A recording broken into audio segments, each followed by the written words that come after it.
Alam mo ba na may mga proyekto sa Pilipinas na pinaglaanan ng milyon-milyon, minsan ay bilyon-bilyon pa nga, pero sa huli wala rin palang kinahinatnan? May ospital na hindi matapos-tapos, sports dome na naging kulungan ng mga hayop o mga proyektong hindi na natin nakita ang katapusan, na sa kabila ng malaking gastusin hindi lubos na napakinabangan o nagamit gaya ng inaasahan. Kaya ngayon, balikan natin ang mga proyektong masasabi nating sayang ang budget. Pero bago yon, huwag kalimutang mag-like, comment at subscribe for more contents like this. Let's get started. Top 10. Cebu City Medical Center. Taong 2014, dinemolish ang lumang gusali ng Cebu City Medical Center dahil raw sa safety issues. Pinangako agad ang bagong ospital, may mga groundbreaking photo operations pa. Taong 2015 hanggang 2020, kabi-kabila ang delays ang nangyari. Billions na ang nagastos para maipatupad ang proyekto pero hindi pa rin natatapos ang construction. May mga kagamitan ng na-deliver sa ospital pero ayon sa Commission on Audit, nakatambak pa din ang mga medical equipment sa loob ng 5 taon. Taong 2023, nananatiling kulang ang pasilidad habang libu-libong pasyente ang nagsisiksikan sa temporary hospitals. Taong 2025, partial operation na ang ospital pero marami pa ring bahagi ang under construction. May ilan pa ring kagamitan na nananatiling hindi nagagamit. Sayang ang pondo at higit sa lahat, sayang din ang mga pasyenteng maaari sanang maalagaan at magamot kung kompleto at ganap ng bukas ang pasilidad. Sayang, kasi bawat silid at kagamitan na hindi nagagamit ay katumbas ng mga pasyenteng maaari sanang maalagaan at gumaling. Top 9. Aurora Pacific Economic Zone and Freeport. Taong 2008, inanunsyo ang APECO Project. Isang pangakong gawing economic hub ang Kasiguran, Aurora. Taong 2010s, natapos ang APECO Port Infrastructure. Pero may problema, walang barko, walang negosyo, at ang mga magsasaka at katutubong nakatira roon ay nawalan ng tirahan. Taong 2016 hanggang 2023, the port is still being treated as a ghost town. Halos walang gumagamit nito, walang economic boom na nangyari. Taong 2025, still standing, still empty. Patuloy na hinaharap ng mga dating residente at magsasaka ang hamon ng pagkawala ng kanilang tirahan at kabuhayan. Nakatayo pa rin ang konkretong port but still limited ang activity dito. May mga ulat na muling pinag-aaralan ang proyekto para ito'y maituloy, ngunit bukas pa rin ang tanong kung matutupad ang mga layunin para dito. Sayang, kasi kung nagamit ng husto, maaari sanang maging tulay ito para sa mas maunlad na kalakalan at mas maraming oportunidad sa lugar. Top 8. Torre de Manila. Taong 2012, sinimulan ang pagpapatayo ng 49-story residential building sa Maynila na nakatayo sa likod mismo ng Rizal Monument. Taong 2014 hanggang 2015, sumiklab ang public outrage. Tinagurian itong National Photo Bomber dahil sinira nito ang tanawin ng pambansang bayani. Pansamantalang natigil ang trabaho sa proyektong ito.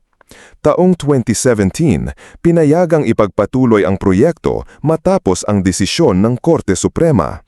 Taong 2025, patuloy na ginagamit bilang tirahan at commercial space, ngunit natatak sa mga Pilipino na isa itong simbolo ng kawalan ng urban planning at respeto sa kasaysayan.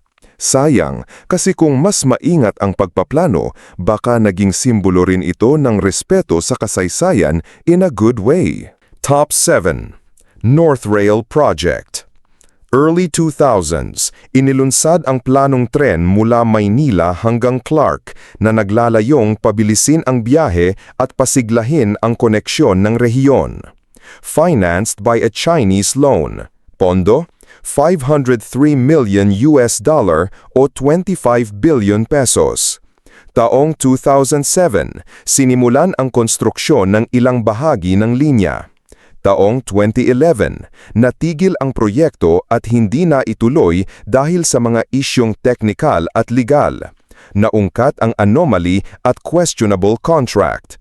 Hindi raw dumaan sa tamang proseso at wala ring clear cost breakdown. Taong 2025, cancelled officially. Nananatiling hindi natapos at ang ilang estruktura ay nakatiwangwang.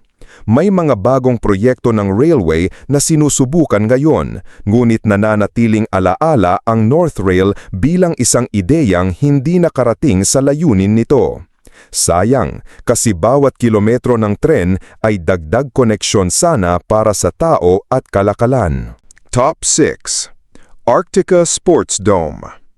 Taong 2010s, inumpisahan ang pagtatayo ng modernong sports facility para sa mga atleta at sports events sa Davao. Ito ay prinisinta bilang state-of-the-art sports hub. Mulit sa kalagitnaan ng konstruksyon, nadiskubre na nasa ibabaw pala ito ng isang active fault line, kaya't itinigil ang proyekto para sa kaligtasan ng mga mamamayan. Project immediately abandoned for safety reasons. Taong 2020s, ginagamit pansamantala para sa ibang layunin, kabilang ang paglalagay ng hayop sa loob upang hindi masira ng panahon. Imbes na athletes, mga hayop ang nanirahan sa loob, from sports arena to animal pen. Taong 2025, nakatayo pa rin ang gusali ngunit hindi natutupad ang orihinal nitong layunin. Isang ambisyosong proyekto na naging konkretong alaala. Sayang, kasi maaaring naging tahanan ito ng libo-libong Pilipino na may pangarap maging atleta. Top 5. Dolomite White Sand Beach. Taong 2020, ipinakilala sa publiko ang pagpapaputi ng bahagi ng Manila Bay gamit ang dolomite na mula sa Cebu. Ang layunin nito ay pasiglahin ang turismo at beautification. 400 million pesos ang ginastos para sa proyektong ito. Taong 2021 hanggang 2023, paulit-ulit itong inaanod ng tubig.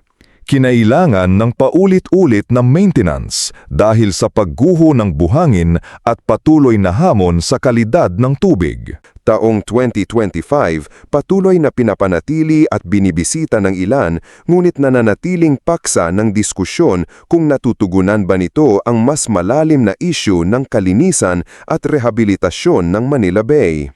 Sayang, kasi kung mas nauna ang rehabilitasyon ng tubig, mas buo sana ang ganda ng tanawin. Top 4. Mount Mayon Attraction Lights Proposal. Taong 2023, may nagpropose ng ideya na paglalagay ng mga ilaw sa paligid ng Bulkang Mayon bilang dagdag atraksyon para sa turismo. Estimated cost, 500 million pesos.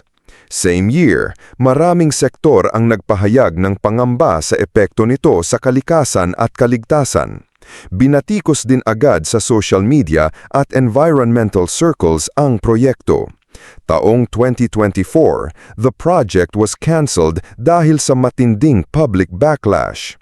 Taong 2025, walang natuloy na proyekto, pero gumastos na rin para sa feasibility studies at promosyon. Ito ay isang halimbawa na kailangang i-balance ang turismo at pangangalaga sa kalikasan. Sayang, kasi may ibang paraan para maipakita ang ganda ng Mayon nang hindi nalalagay sa peligro ang kapaligiran. Top 3. Laguna Lake Dredging Project. Taong 2009, inaprobahan ang 18.7 billion pesos na dredging project ni GMA.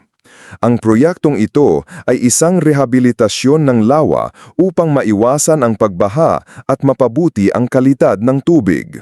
Layunin nito ay maiwasan ang pagbaha sa Metro Manila.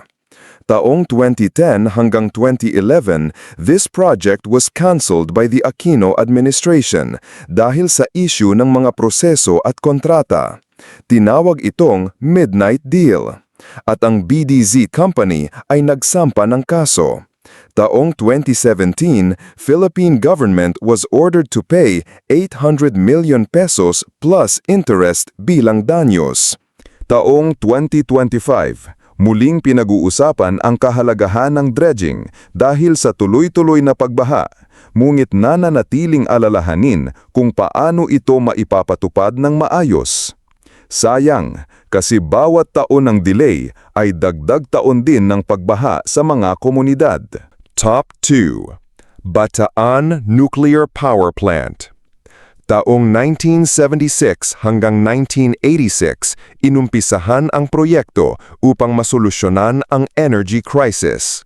Gastos, $2.3 billion or 115 plus billion pesos ngayon.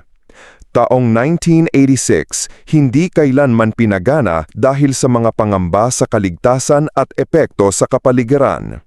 After Chernobyl, ito'y napatigil due to safety concerns and corruption allegations.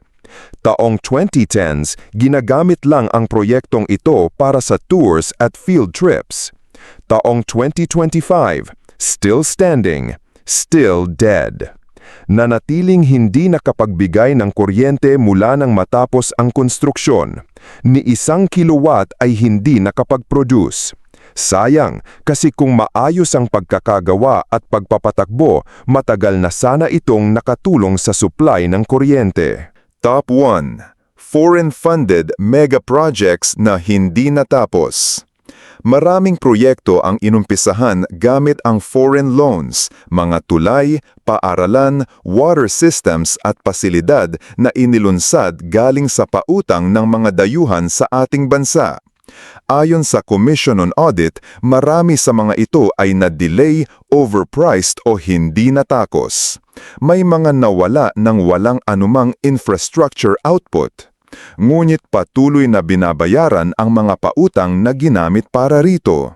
Wala tayong tulay, wala tayong water system, pero tayo ang may utang for decades to come. Nananatiling paalala ang mga proyektong ito kung gaano kahalaga ang maingat na pagpaplalo at epektibong implementasyon upang masulit ang pondo at pagkakataon. Sayang, kasi ang bawat hindi natapos na proyekto ay dagdag taon ng paghihintay para sa mga taong dapat sana ay makikinabang dito. At ayan na nga. Ang 10 proyekto na may malaking halaga pero hindi nagamit ang buong potensyal. Kapag may proyektong hindi natapos, pwede pa itong ayusin o ituloy. Pero kapag tuloy-tuloy ang paggastos at wala pa ring malinaw na pakinabang, ang epekto nito ay mararamdaman ng bawat isa sa atin sa mahabang panahon. Hindi lang ito simpleng listahan, kundi isang paalala na mahalaga ang maingat na pagpaplano at tamang paggamit ng pondo upang masigurong napapakinabangan ito ng tao at ng komunidad.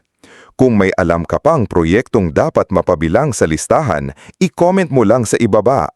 At kung gusto mong mas maraming tao ang maging mulat sa mga ganitong usapin, maaari mong ibahagi ang video na ito. Don't forget to like, comment, and subscribe for more contents like this. Hanggang sa muli, kabida!